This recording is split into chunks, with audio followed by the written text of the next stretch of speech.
Hi, this is Sarah, the Stitchin Mommy, and I'm here for part 3 of my temperature stitches tutorials. This is for the month of March, which will be right here, and it'll be the diamond eyelet. These are kind of a medium-sized diamond eyelet. They're not super big because since you have to do one of these every day, I didn't want them to be super huge.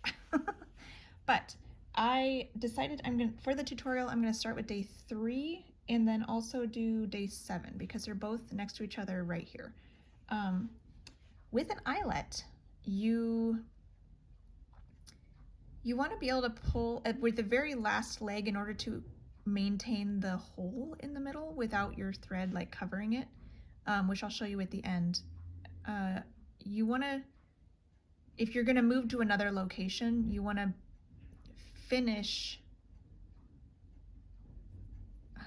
how do I say this? I'm going to start at the top one and do the bottom one next because my last legs are going to be towards the bottom of the eyelet, and then I'll want to have my thread pulling down to maintain the hole, and I will explain that. So I'm going to start with day 3, which let's see, 1, 2, 3, 4, 5, 6, 7 over 4 down.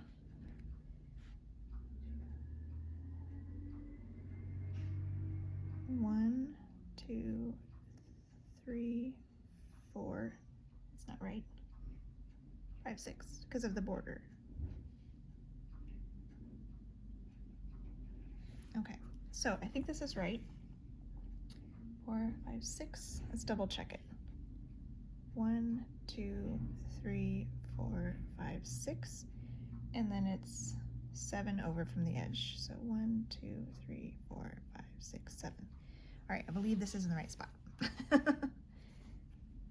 Keep my tail. So I'm going to start. This is the bottom of the stitch, and we're going to go in to the middle. Just 4 threads or 2 stitches up. Then we're going to come up just one diagonal, 1 fabric thread diagonal, not a full stitch. I'm going to make sure I'm going to catch this back here.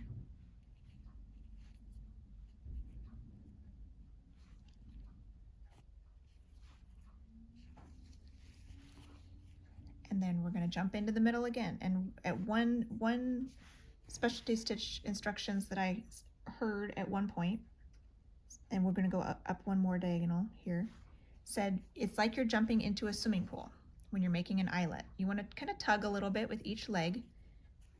It'll slowly open up that center hole every time you jump in to the swimming pool. So we're just going up diagonally and jumping in the swimming pool. Now we're all the way horizontal with this one. Jump into the swimming pool. Now we're going to start back diagonally because we're going to make a diamond, not a block. So the longest edges will be the top and the sides, top, bottom, and sides. And in here on the back, I have this leg is just kind of being caught as I go all the way around. This is the vertical one, which we should be 2 stitches or 4 fabric threads away from the top, and we are. It's always good to double check stuff like that. Jump into the middle of the swimming pool. It's starting to open up a little bit there. The more you go around, the more it will open. You don't need to tug it super hard, but you can if you want to. I don't tend to tug real hard, but especially when you're coming to the next one, that's when I kind of tug it. Just give it a little tug, and it starts to open up a little bit. Some people, I mean, you could tug it real hard, and then you get a nice big hole, but you don't need to do that. I like just a little hole, especially if your fabric is but you can kind of see some I don't know with the light how it's playing for you. I can kind of see some light in there.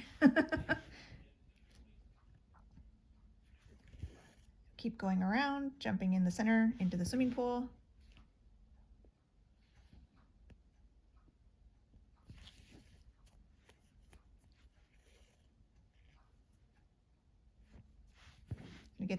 It's really easy to find the center, even though there's so many holes or so many legs of the stitch going in there, because you keep stretching it just a little bit each time.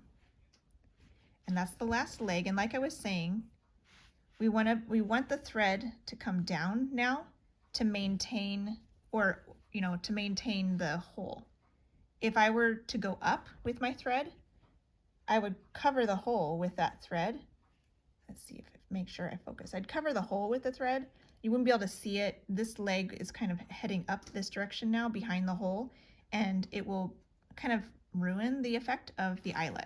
So you want to make sure it's coming down away from the holes to maintain the hole that you've just spent, however many legs of your stitching to make. So we're going to head down to the next stitch. 1, 2, 3. Oops, I bumped you, sorry. I believe this is where we need to be. We are 4 away from the side.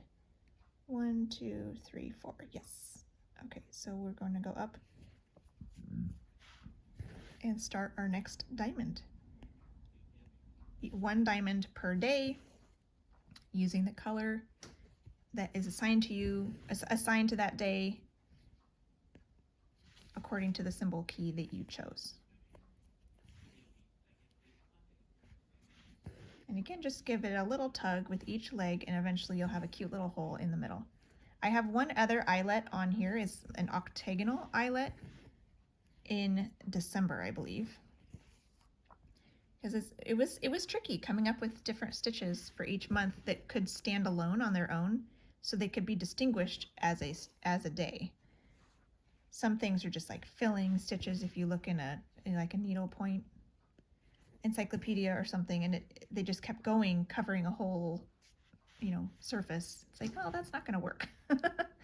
For one day, where would you stop and where would you start to represent the days? So I picked things that could stand alone, and so I have 2 things that are eyelets, but different overall shapes, and then two months that are Rhodes stitches, which are on the surface on the chart, they look very similar, but the eyelet, you go in and you make a hole.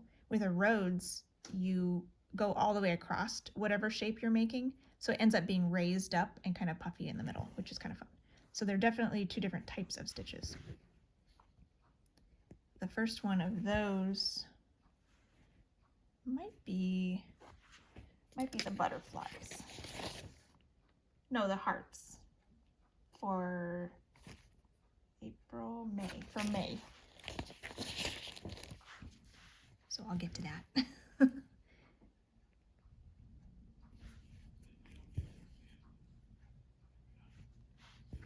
So I hope this series will help instruct you and encourage you to try specialty stitches when they appear in patterns, because they're super fun. They add some dimension. They're not hard. You just need to kind of try them.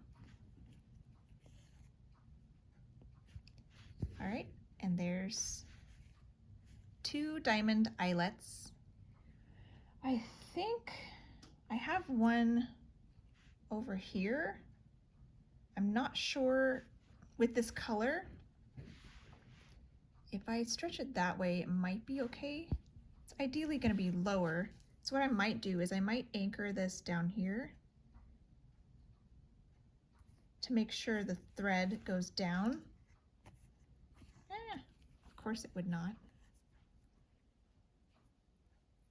Because why would it be easy?